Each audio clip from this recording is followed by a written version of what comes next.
¿Qué está pasando, hombre? Alicia, escucha, Alicia, ¿qué está pasando?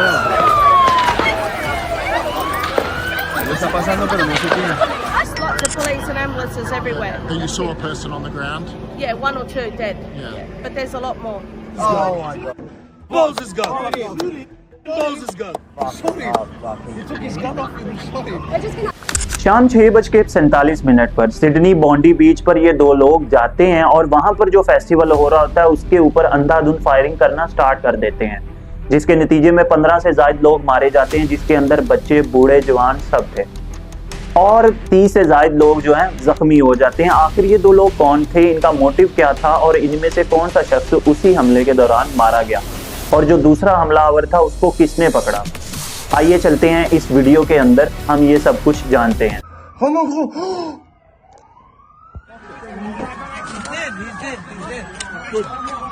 14 दिसंबर 2025 Sydney बॉन्डी बीच, यहाँ पर एक festival हो रहा था जिसको हनुका फेस्टिवल कहा जाता है।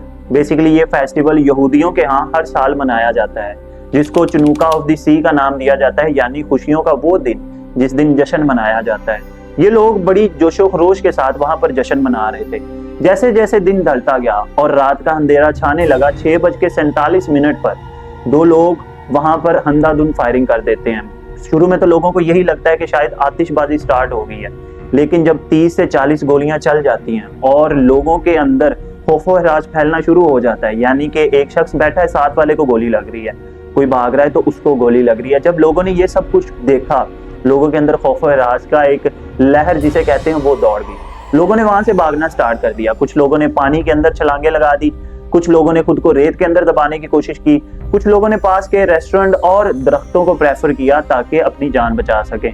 लेकिन ये दो लोग अंधाधुंध फायरिंग करते थे, जिसके नतीजे में बच्चे भी मरे, बूढ़े भी, औरतें भी और जवान भी।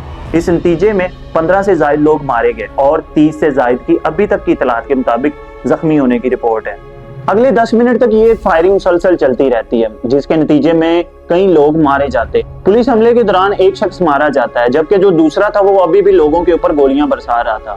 उसको वहीं के एक रिहायशी ने, अहमद ने, हिम्मत का मुजाहरा करके उसके ऊपर झपट्टा मारा, उससे उसकी जो राइफल थी वो छीनी और उसको भी जख्मी किया और इसके नतीजे में वो खुद भी जख्मी हुआ, उसे भी 2 गोलियां लगी। लेकिन जो दूसरा नौजवान था वो पुलिस की हिरासत में आ गया।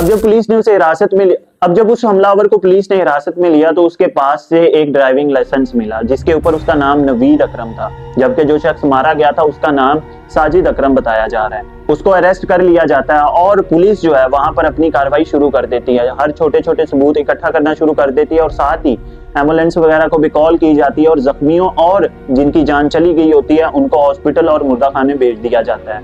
अब यहाँ पर मेन सवाल ये आता है कि ये दो लोग कौन थे और इनका मेन मकसद क्या था।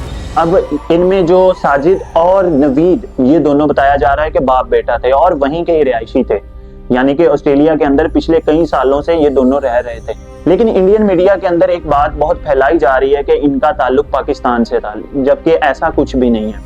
साथ ही हम अगर पाकिस्तानी मीडिया को उठाकर देख लें तो उसके अंदर हमें ये बात सुनने को मिलती है कि इनमें से जो वो साजिद अकरम था उसका ताल्लुक इंडिया से था। अब हकीकत क्या है ये किसी को नहीं पता, ये जब पुलिस प्रॉपर तरीके से इन्वेस्टिगेशन करेगी उन्हें ही पता चलेगा। कई रिपोर्ट्स के अंदर और कुछ जो मैंने रिसर्च की है उसके मुताबिक जो चीज मेरे सामने आई है उनका ताल्लुक अफगानिस्तान से भी नजर आ रहा। अभी एक और चीज भी सामने आ रही है कि एक तीसरा शख्स भी था, क्योंकि कुछ लोगों की ज़बानी है कि एक तीसरा इंसान भी था, लेकिन वो इंसान फुटेज के अंदर नहीं आया। पुलिस ने उसको हिरासत में लेने के बाद जब उसका ड्राइविंग लाइसेंस चेक किया तो जब उसके ऊपर जो उसका एड्रेस था, पुलिस वहां पर फौरन जाती है जहां पर उसकी जो माँ है, जो लड़का हिरासत में लिया नवीद अकरम जिसका नाम था, उसकी माँ का कहना था कि ये दोनों बाप और बेटा सुबह घर से ये कहकर निकले थे कि ये लोग फिशिंग करने जा रहे हैं, लेकिन इनका क्या इरादा था उसकी माँ को भी नहीं पता। जो हमलावर मारा जाता है जिसका नाम साजिद अकरम था, उसके घर से 10 से ज्यादा बंदूकें मिलती हैं जो कि लाइसेंस याफ्ता थी और उसका ताल्लुक एक गन क्लब के साथ भी था।